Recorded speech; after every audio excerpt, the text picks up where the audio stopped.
Hey everyone. Today we're joined by Jakub Ferencik. He's no stranger to the podcast. He's been here a couple of times before. Today we'll be talking about his most recent article, Putin's Disinformation and Misinformation Campaign. So with that, Jacob, you want to give an introduction? Yes, thank you so much, Marco, for having me again. It's a real pleasure, and I look forward to the discussion. Yeah, so who I am, I'm Jakub Ferencik. I'm Canadian Slovakian. I'm doing my MA thesis right now at McGill University. I'm looking at the emergence of populism in Central Eastern Europe and the Visegrad states. And yeah, I've self-published two books. I have a blog where I publish widely. And these are kind of my interests. We're going to be talking over some of them. Awesome. And I want to dive right into it. And I think by reading the abstract of your article, it'll set the stage well. So Jacob writes, or the abstract reads, disinformation and misinformation have been amplified in the digital age. In order to combat their increasing presence in our everyday lives, we have to first educate ourselves on what disinformation is.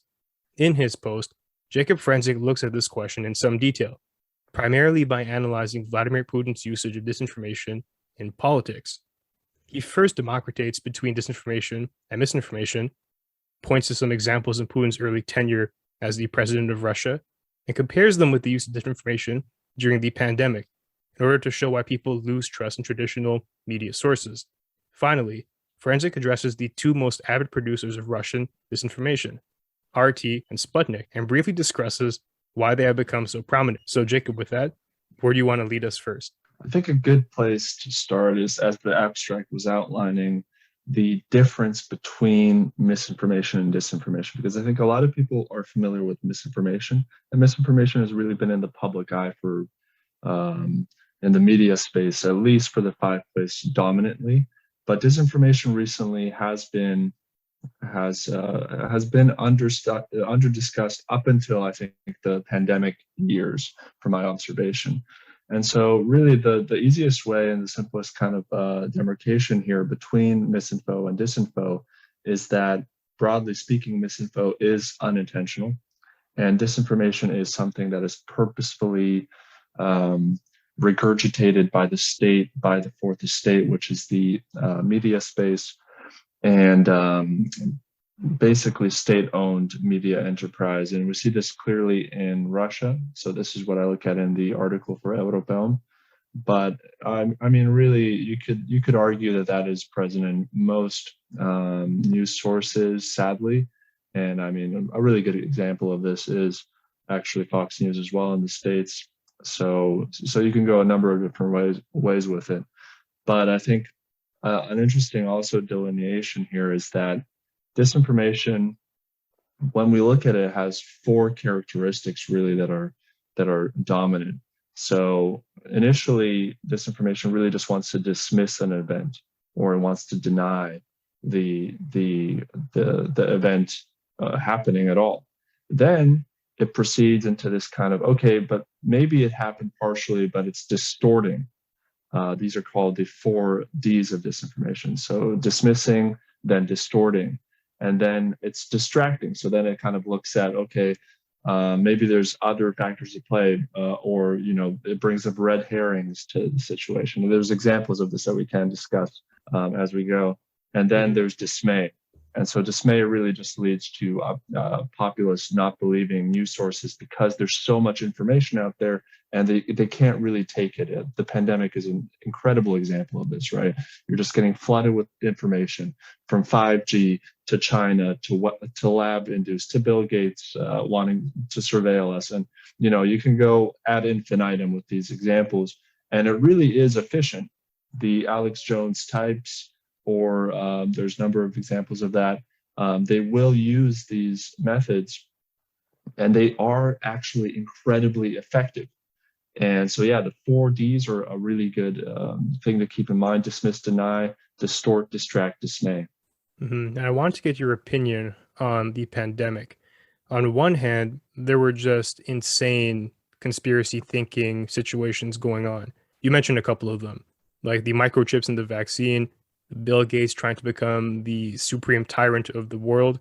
But as you mentioned in the article, there are some institutional cases of whether it's disinformation or misinformation that may have fueled the fire. For example, the CDC saying that masks are not effective and then later changing their tune. How do you square that with your interpretation of the situation? Yeah, incredible question. I think that this is one of the conundrums with the media space as it exists today. Information, it's very difficult to find a way to portray it, especially when these kind of utilitarian analyses come from the World Health Organization, prescripting surgical masks, or rather restricting them initially, and then promoting them as, this is an airborne disease. Of course they would help, right? And even if partially in the beginning, it was one of the better ways of reducing transmission.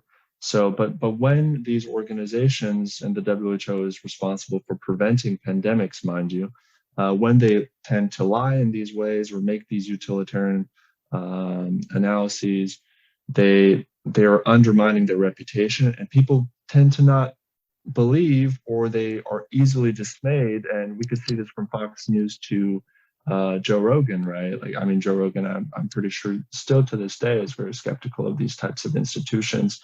And so it's really problematic. I think that the information, but I don't know if there's easy solutions to that, because the information space by its very nature is always going to be flawed. It's kind of like science in that regard. But yeah, in the end, it's regular people. Sometimes they're unpaid. Sometimes it's interns that are dealing with these social media campaigns. So there's no easy solution to how that information is supposed to be spread. So I wouldn't dismiss or discredit these institutions so quickly. I think that they're fallible, and I think we should just accept that with the right expectations of them. I think it's much easier to deal with their the changes of opinions. I definitely agree with that. Maybe that's the key, expectation management. It felt Mhm. like people perhaps were viewing institutions like the CDC in a godly light, where they weren't allowed to make mistakes. But on the flip side of that, it does feel like we're in a situation too where the institutions do have to do things to earn back the trust of the populace at large. Things are so divided and polarized these days. Everything's become a political battlefield. What do you think institutions can do to slowly mend the gaps that have widened over the past couple of years? There's a number of ways, and a lot of actually organizations already do this. So NATO, for example, has this methodology of debunking or pre-bunking prior to an event. So they almost are predicting um, a story from the Russian space, for example, of maybe COVID-related issues, and they pre-bunk, and they start kind of, what that is they start releasing news stories that are already basically saying that this is impossible. So an example of that would be maybe a team of NATO soldiers are in an area in Latvia, joint team, Canadian forces, UK forces, etc., and they have to live in some housing, and it's during COVID. So the Russian space is saying, oh, they're spreading viruses. Why are they allowed to travel, etc. These kind of nonsensical stories. And so basically they predict this, and they pre-bunk these stories, or what they would expect, and these have shown to be efficient. This is why NATO does them. So that's one way, kind of like analyzing, because we have data. This data is available. There's graphs on the various different information that comes at certain times of the year. So that's one way institutions can really be actively engaged in the information, not just responding, but maybe creating the space. And the second way, I think, is to maybe establish those expectations. As you were acknowledging there, that really expectations are everything. Maybe a third way is education, although I'm less receptive of education, because, as you know, my second book, Beyond Reason, kind of looks at the various problems with thinking that reason is the be all end all. I think education only works up to a point. Intuitions really have quite the ability to sway our views a lot of the time. And also another problem with the education argument would be that it would be really difficult to educate a very diverse populace. Let's take the U.S. as an example, 300 plus million people in the Bible Belt, Missouri, Kansas, parts of Kansas, very different from Oregon, Washington up northwest. So very difficult to kind of see how you would universalize an education for different people, and it would also require very competent government, which I think that most of us realize that the government tends to be incompetent in many ways. And I mean, we could go on and on about that, but I think those are probably three trivially seeming, but I think more impactful than not, ways of for these institutions to restore their reputation. For sure. And now I want to bring our attention to a piece from your article that really resonated with me. So you say, in a society where empirical evidence, complex studies, and nuances are giving way to the latest headlines, politicians follow suit. How did we get here? How did we get to a place where things like nuance, even logical debate being rational, have become second nature to a quick headline? Social media engagement and things like that are reigning king. Where were we before, and what sped up our path down this unfortunate route? I think one of the ways I look at that is Daniel Kahneman's demarcation or observation, who's a behavioral economist but functions more as a psychologist, even self-described psychologist, I believe. And he's an intuitionist. I believe he would be, but basically what that means is he gives a lot of weight to these intuitions. I think his demarcation between fast and slow thinking is an important one here, because I think the prevalence of easy news sources and TikTok being so popular, the 15-second videos and short form content, is because it's easy. It bolsters our fast thinking. We respond very quickly to those news stories. Oftentimes those news stories are appealing to gut feelings we already had before, so we're not changing our minds often when we're on Twitter. These echo chamber social media algorithms basically just already are appealing to us. They're either creating outrage or they're just promoting content that we already agree with, that we can kind of virtue signal to each other over, and liking and retweeting. And we don't like to be challenged. And so I think that's just, in large part, that is human nature. I don't know if that's ever going to go away, not even with education. And that's why I think that we're on the losing end of this. I don't think there's really a winning mindset in anyone. The information space is so fragile right now that we have to talk past the solutions that people have created already. So one solution, and maybe we can talk about this, I would be curious to hear your thoughts as well. Disinformation is so rampant, threatening democracy across the globe. And maybe this is just the pendulum swinging from globalism to independence and sovereignty of nations. Maybe that's the kind of pendulum swing we're realizing right now. But I really think that it is a matter of information, because social media is such a novel enterprise, and basically what's happening, in my view, is the last 15 years or so, social media has created basically just this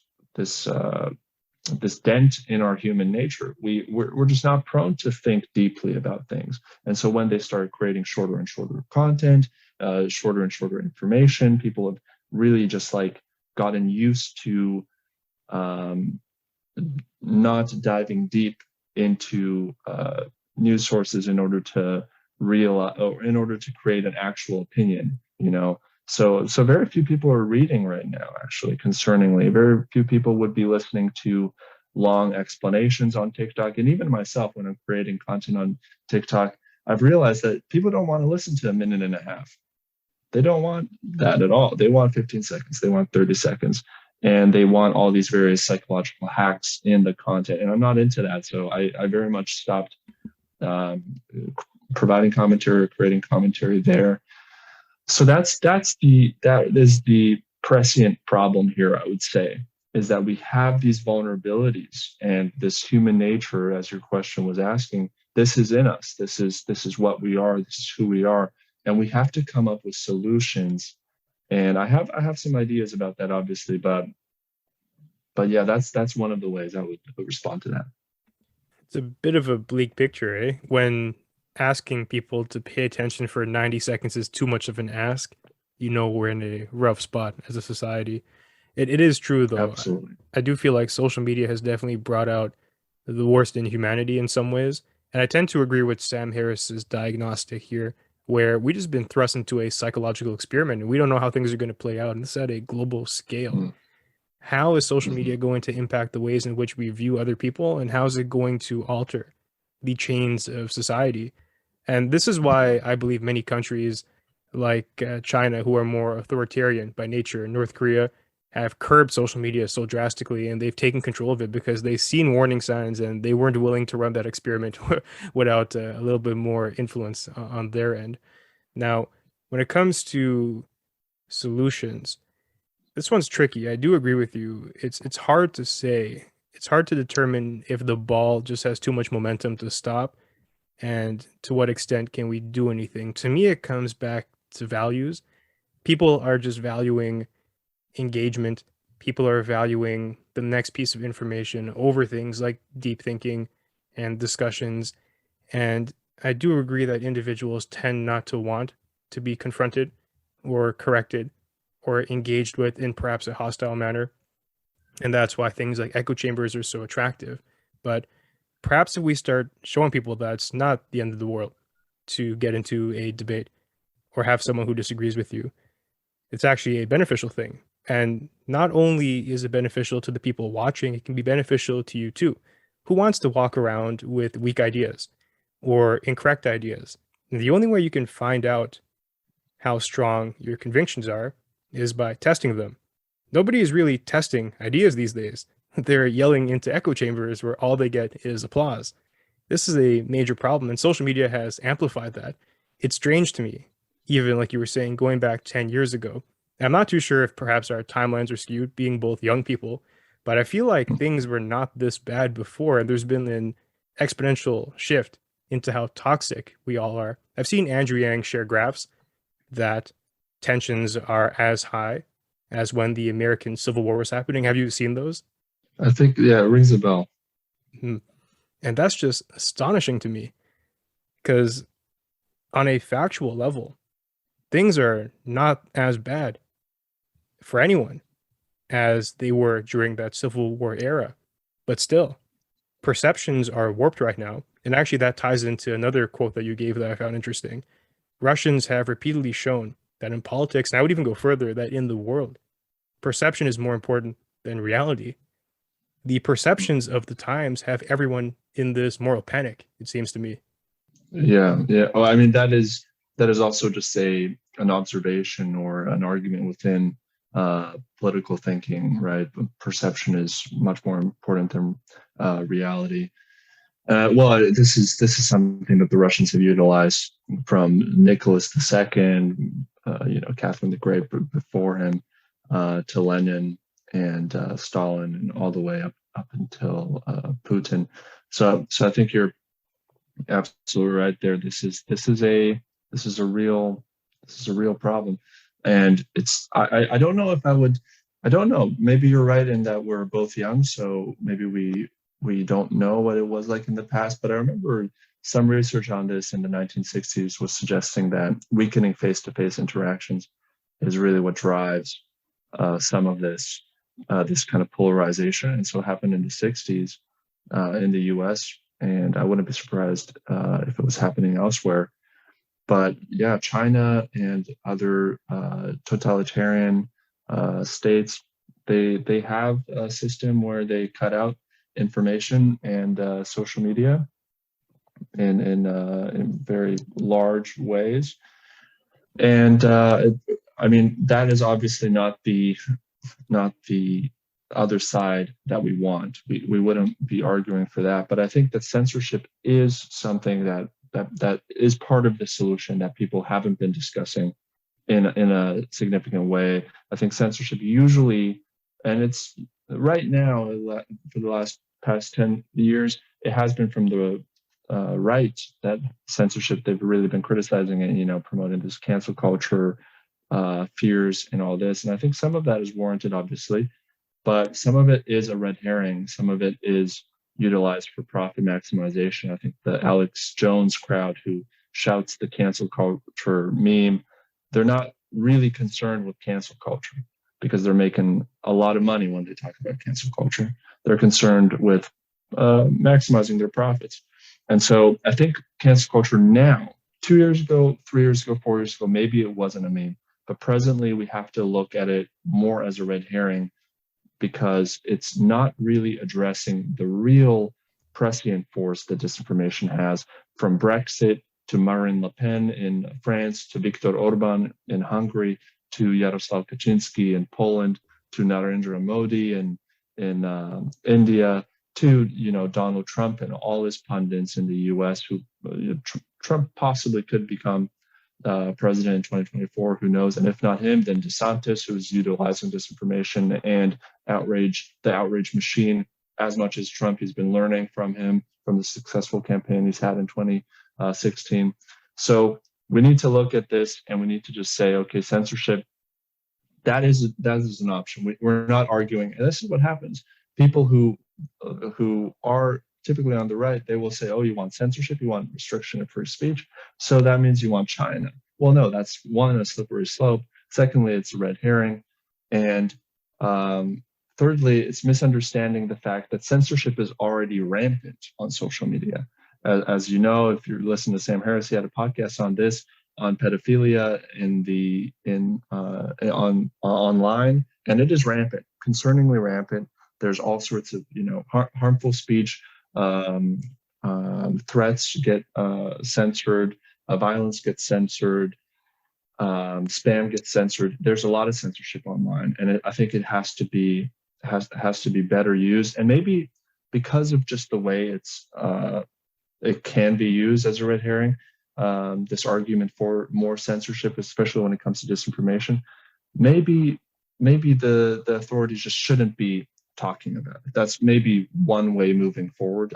Kind of a really good solution to this is because of the fact that all these libertarian-minded people, and libertarianism has a lot of good ideas, don't get me wrong there, but a lot of these people with these intuitions, they see these arguments against free speech and they say, okay, we can't have any of that. It's better to have free speech overall. And it might be up until social media, up until the rampant utilization that these people like organizations like RT, formerly Russia Today, or Sputnik, and countless others use. So I think that would be one path moving forward. We need to really take seriously the proposition of censorship and stop saying that we're going to cancel people with divergent views. We shouldn't, and we're not probably, but we are going to hopefully increasingly cancel, and maybe an unfortunate word there, but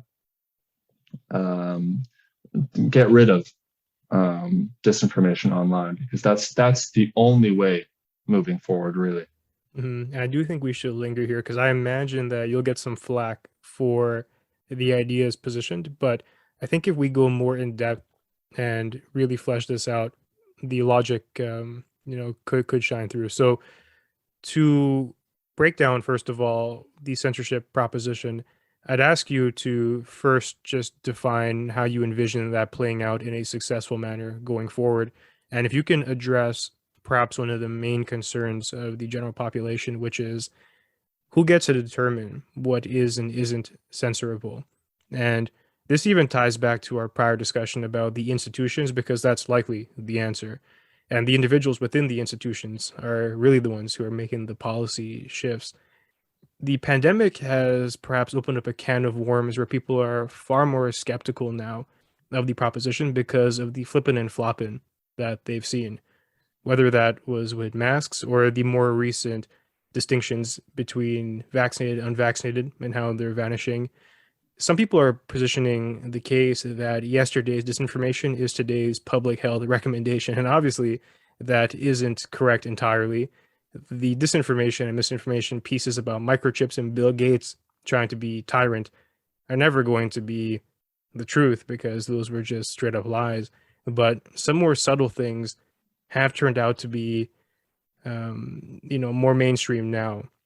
So not even just the conspiracy theorists, but those who are in the center, those who are undecided, are seeing the inconsistencies and they've lost that trust. And now they're seeing perhaps a case for censorship with those same individuals who have lost their trust, who would be at the helm of it.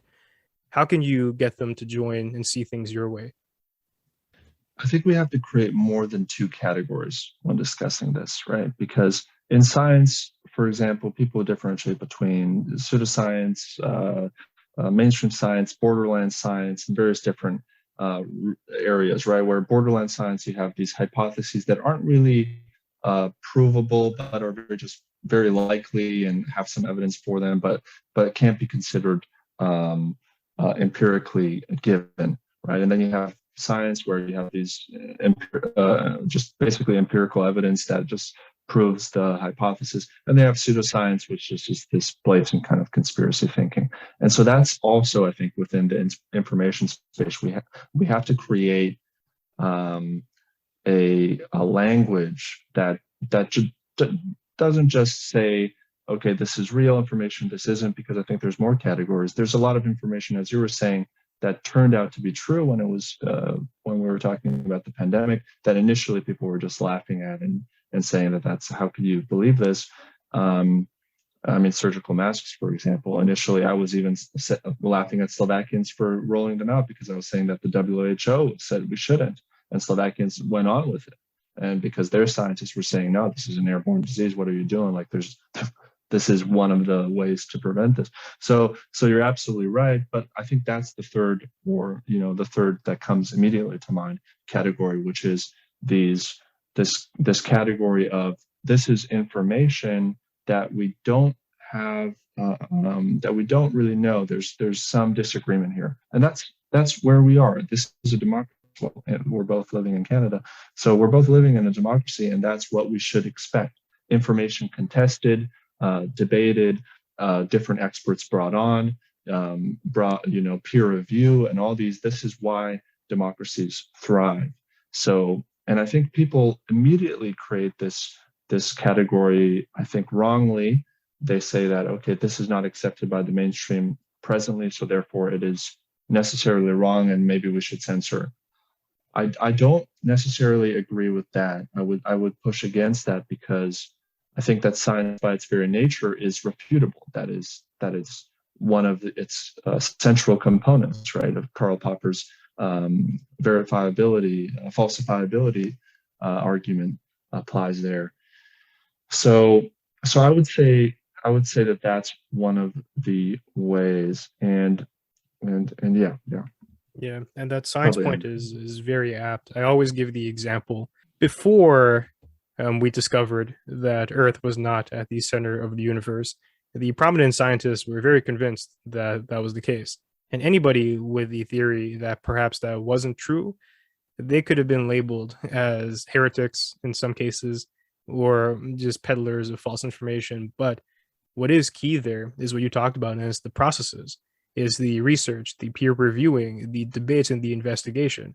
As long as the process remains unfeathered, I definitely do have hope that the truth will eventually arise. It does take some time in some cases.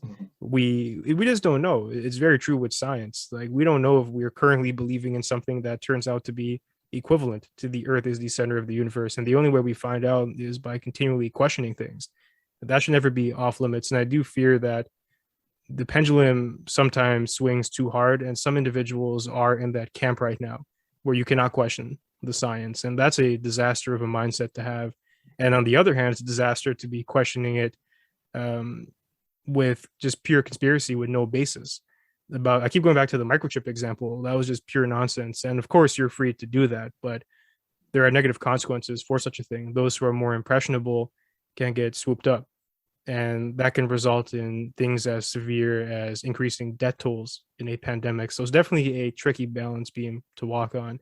And I'm just noticing the time. It's really flown by. Jacob, do you want to wrap things up with a summary and give the folks an idea of where to find you and read this article? Yeah, this article is available on europilm.org. I touch on the various other examples, specific examples of Russian disinformation, how they utilize these various strategies we were talking about. So if people are interested, they can check it on europilm.org. Just Google Russian disinformation, Jakub Ferencik, and it will show up. And yeah, I'm on all the social medias. Things. My blog is on Medium under my name. I have a podcast as well, a short podcast, Up in the Air: Christianity, Atheism, and the Global Problems of the 21st Century, on Spotify and other streaming platforms. And yeah, my 2 books are on Amazon. So if you Google my name, you'll probably find these. Yes, and we'll have that information in the description. So thanks for your time, Jacob. I really enjoyed this conversation. Thank you. This was great.